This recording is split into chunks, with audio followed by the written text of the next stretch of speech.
वह आत्मा और परमात्मा का मिलन.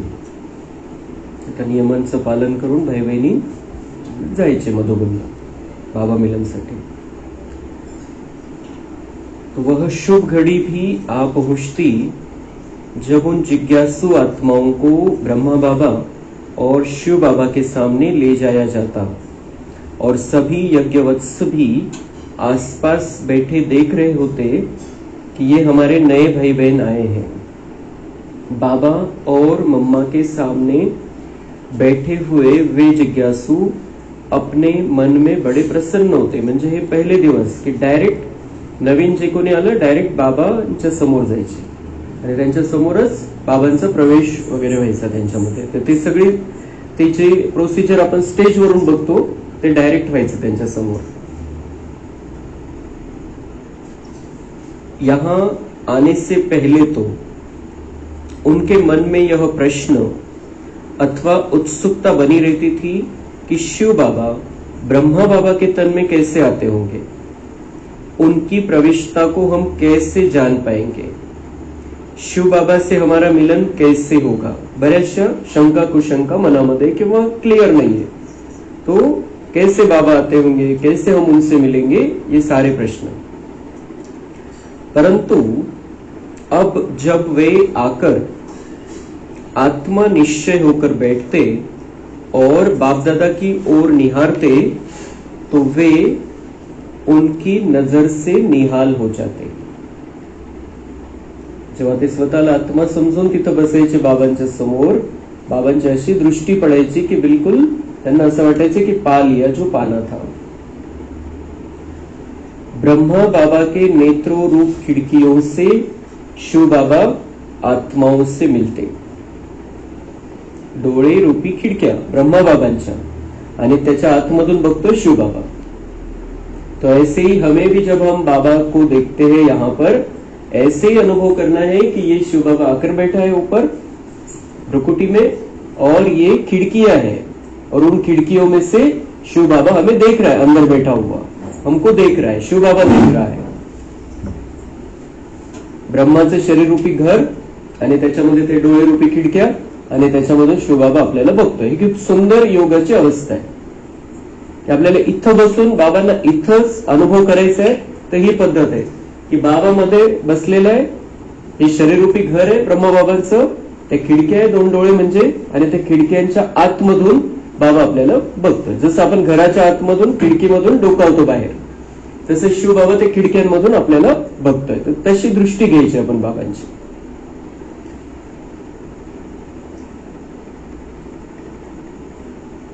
तो ब्रह्मा बाबा के नेत्रों रूप खिड़कियों से शिव बाबा आत्माओं से मिलते. बाबा बच्चे मीठे बच्चे कहकर पुकारते, परंतु वे शब्द उच्चारण होने से पहले ही कई जिज्ञासु तो उस चुंबक के पास ही पहुंच जाते. जसं बाबा त्यांच्या मन बुद्धीला खेचून घ्यायचं ते शब्दांच्या आधीच. बाबा और मम्मा का तन क्या था? इस पृथ्वी पर सुखधाम और शांतिधाम था. उस पारसनाथ के स्पर्श से ऐसा महसूस होता था कि पवित्रता की धारणा का प्रभाव उनकी प्रकृति पर भी खूब पड़ा है. मम्मा आणि बाबांचा स्पर्श त्यांना व्हायचा आणि बिलकुल ते वेगळ्याच अनुभूतीमध्ये जायचे की हम किस पवित्रता की धारणा का प्रभाव उनके ऊपर पड़ जाता था और सुखधाम की स्थिति का अनुभव उनको होता था. आपणही असा अनुभव करू शकतो की सूक्ष्म वतनमध्ये आहे मी किंवा बाबा इथं आहे आणि मी बिलकुल असं मनाने आपण हे करू शकतो की बिलकुल बाबांना टच केलेलं आहे आणि बाबांची धारणा तर किती पक्की पवित्रतेची, एकदम इतकंसं सुद्धा अपवित्र संकल्प नाही. तो बिल्कुल मेरे अंदर वो पवित्रता की किरणें आ रही है. मनाने आपण असं विचार करू शकतो की बाबांना स्पर्श केलेला आहे आणि त्यांच्यामधून माझ्यामध्ये पवित्र किरण येत आहे, तो करंट येतोय पवित्रतेचा. हे वेगवेगळ्या पद्धतीने आपण योग करू शकतो. जसं डायरेक्ट निराकार परमात्म्याशी कनेक्शन आणि बापदादांशी कनेक्शन, दोन्ही मधून फायदा सेमच होणार आहे. जर आपला पक्का निश्चय असेल तर.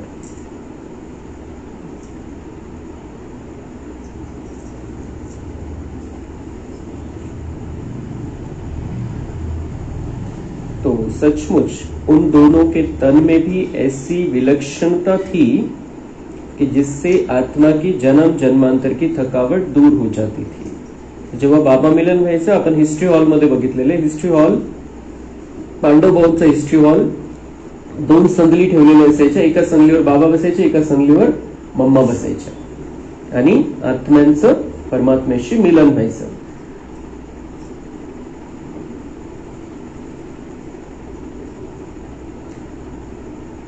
तो जो विलक्षणता थी उन दोनों के तन में, तो जैसे ही उनका टच होता, इनको स्पर्श होता त्यांचा, तर बिलकुल त्यांना असं वाटायचं की आपली जन्म जन्मांतरची थकावट दूर झालेली. इतकं हलकं वाटायचं, इतकी एनर्जी आल्यासारखं वाटायचं त्यांना.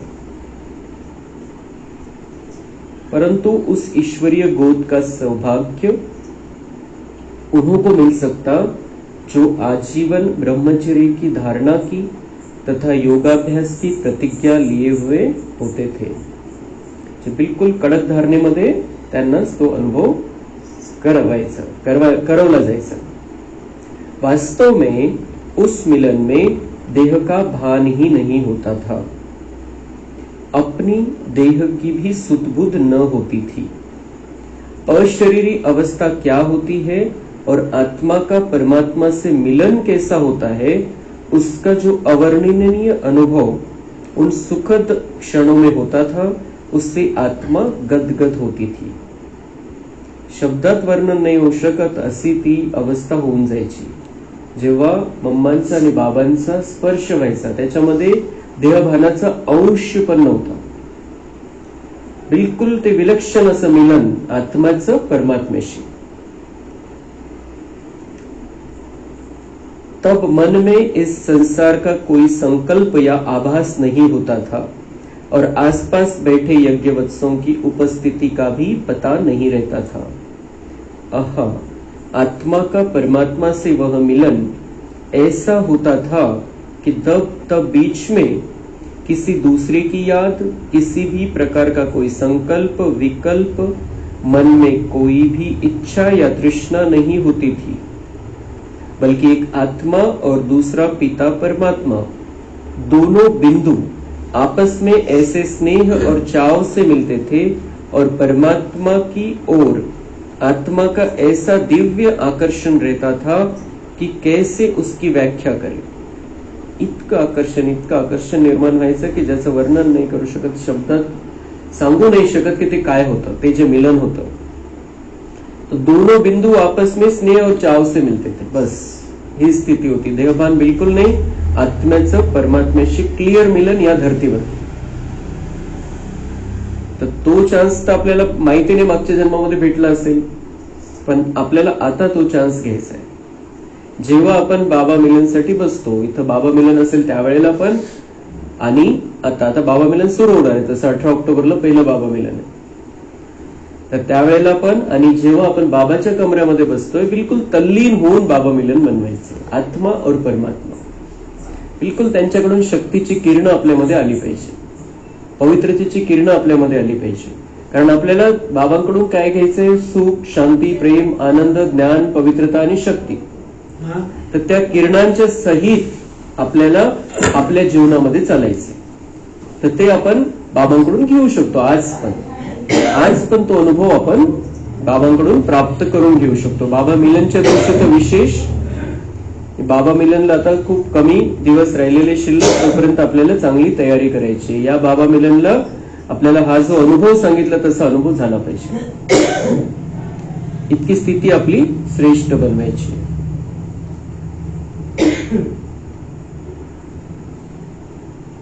तो 1 सेकंड में यह स्थिति होती थी कि जिसमें न जमीन का भान न आसमान का पता रहता था और आत्मा सर्व भावेन परमपिता परमात्मा की होकर अभूतपूर्व आनंद में, प्रेम में, शांति में, शक्ति में, रस में तन्मय होती थी. फिर स्थिति थोड़ी थोड़ी करके इस ऊंचाई से नीचे की ओर होती थी, परंतु उस अनुभव की याद में जिज्ञासु खींचा रहता था। उस अनुभव को पाने की उसे फिर तीव्र उत्कंठा रहती थी, परंतु अब अन्य भाई बहनों से मिलना है। मन में थोड़ा यह संकल्प उठने के कारण वह स्वयं को जैसे तैसे कंट्रोल करता था।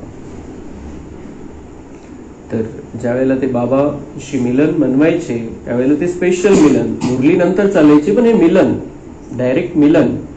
तर त्यावेळेला त्यांना नाही तर भक्ती मार्गामध्ये काय सांगितलेले की जेव्हा परमेश्वर समोर येईल तेव्हा काहीतरी वरदान मागायचं असतं, एखादं वरदान मागायचं असतं त्याच्याकडून, तो एखादं वरदान देतो आपल्याला. आणि हे ज्या वेळेला बाबा मिलन व्हायचं डायरेक्ट परमेश्वर स्वतः त्यांचं बिलकुल त्यांच्या जवळ एकदम जवळचा त्यांच्या जवळचे झालेले, त्या स्थितीमध्ये त्यांना कुठली सगळं असं वाटायचं की सगळं मिळालं, आता काहीही मागायचं नाही, इच्छा सुद्धा नाही राहायची किंवा आठवायचं पण नाही की आपल्याला काय पाहिजे, असे ती तल्लीनता.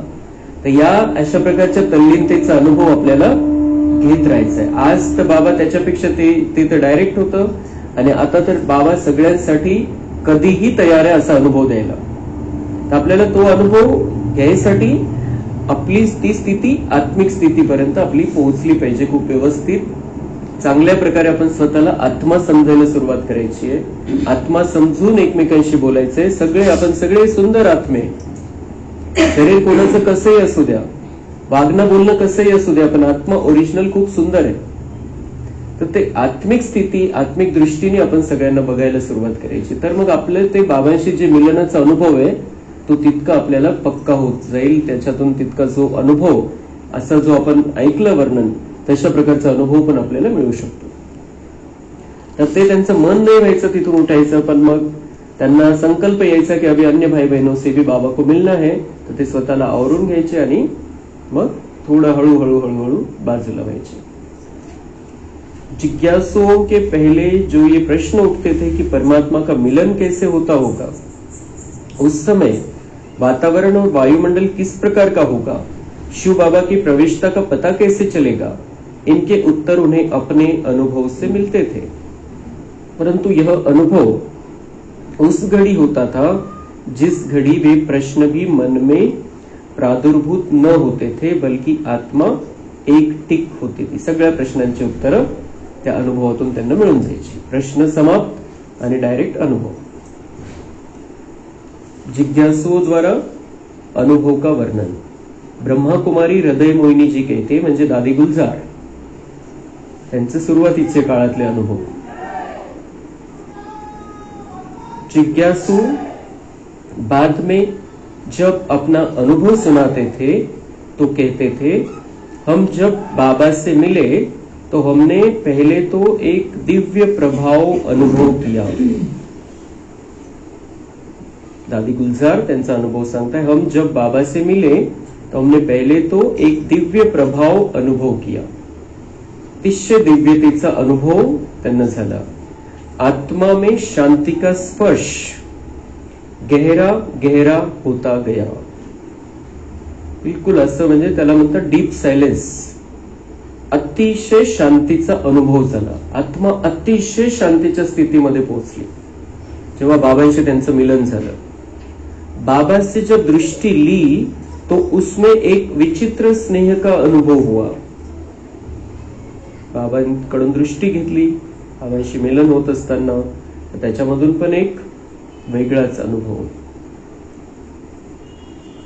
उन नेत्रों से एक सर्च लाइट का आभास हुआ, अथवा ऐसा महसूस हुआ कि जैसे कोई अपनी अंगुलियों को बिजली की पावर वाले दो सुराखों पर रखने से खिंचाव तथा अपने तन में एक करंट महसूस करता है.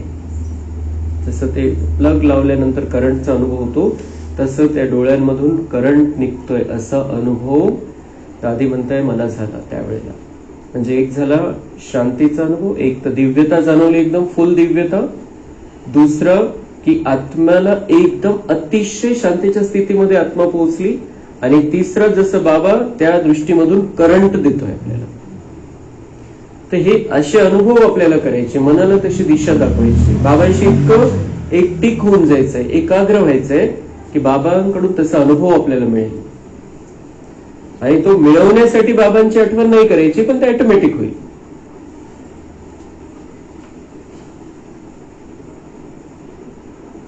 तो परंतु यह खिंचाव और करंट मन को बहुत प्रिय लगता है.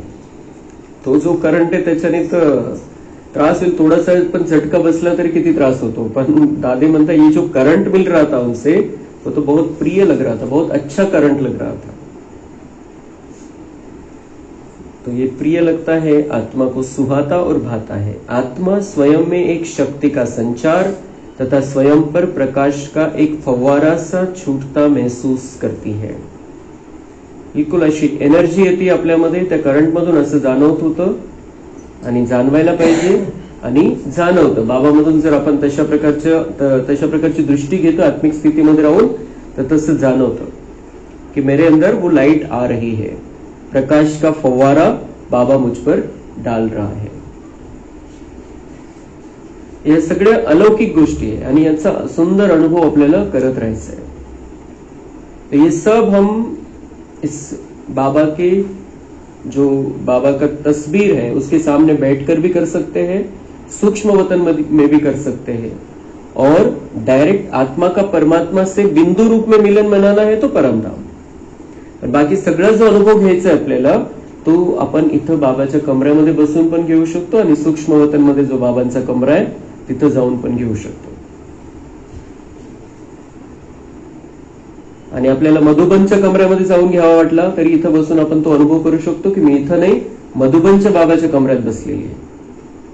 मधुबनचा बाबाचा कमरा, बाबाची कुटिया, तपस्या धाम, कुठलाही किंवा शक्ती स्तंभावरती बसलेलो आहे आणि तिथं अनुभव होतोय मला.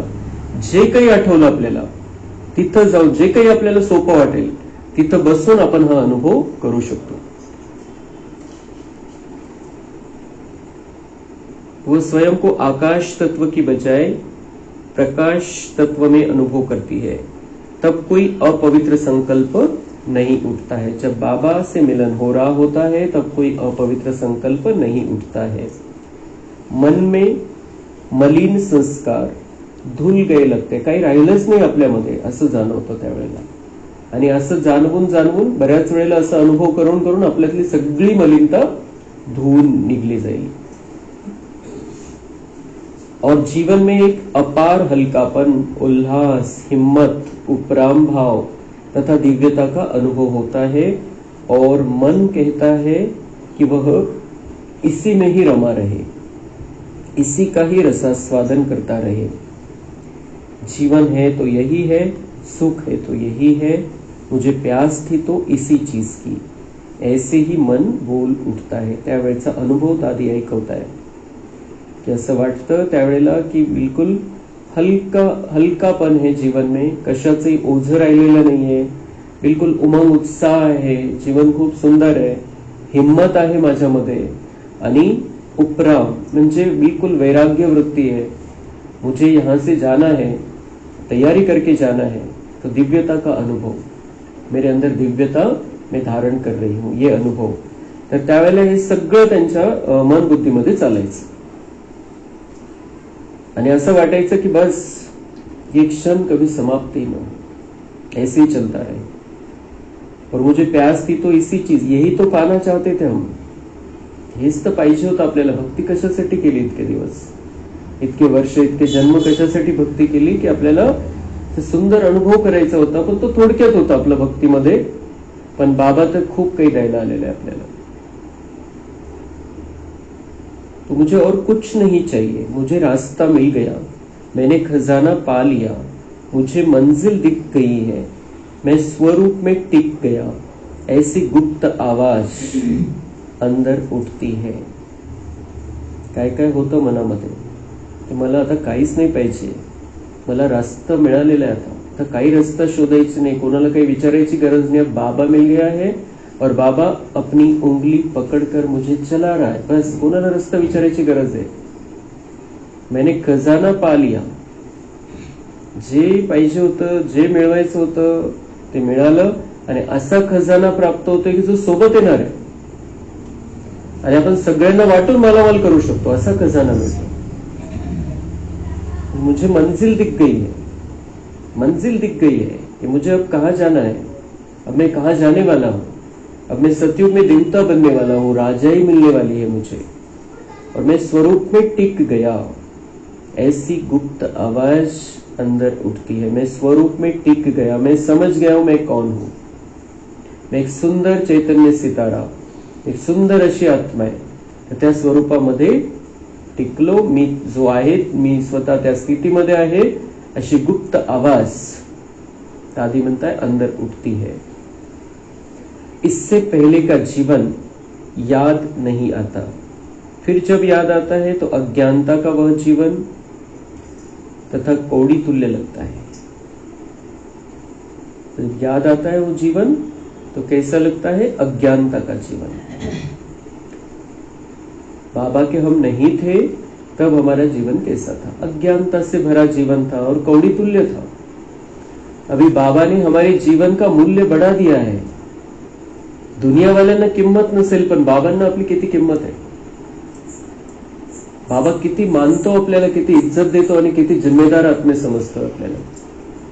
तो हमारा जीवन कौड़ी तुल्य से अमूल्य बन गया है। कौडीची किंमत नव्हती असं समजा आणि आज त्याची किंमत नाही लावू शकत असं आपलं जीवन झालेलं आहे जर बाबांच्या नजरेने बघितलं तर।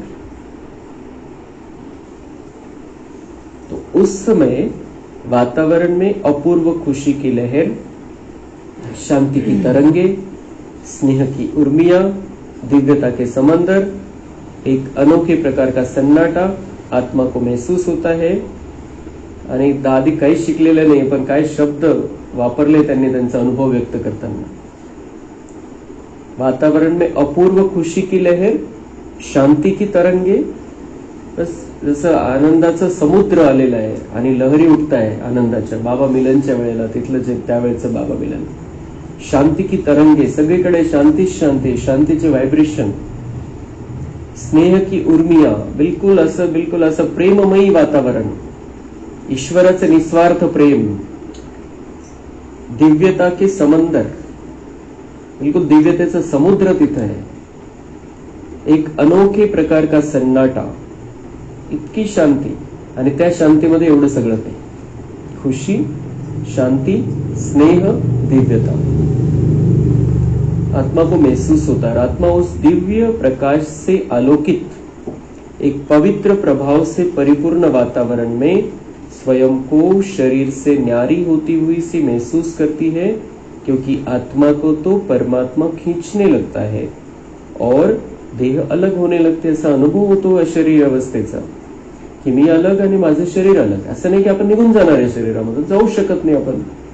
या शरीरातून आपण निघून गेलो तर शरीर कामच करणार नाही, ये शरीर तो डेड बॉडी बनून जाईल। तो हम जाते नहीं है शरीर से, लेकिन हम अनुभव होता है कि जैसे बाबा खींच रहा है और बाबा की शक्ति हमारे अंदर आती जाती है।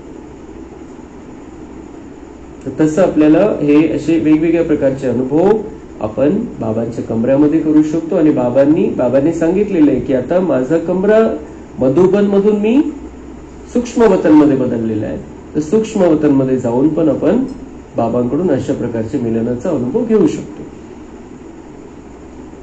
तो कुछ इस प्रकार के अनुभव जिज्ञासु अपनी अपनी अवस्था के अनुसार सुनाते और ब्रह्मा कुमारी बहनें भी इस तरह का आदान प्रदान उनसे करती।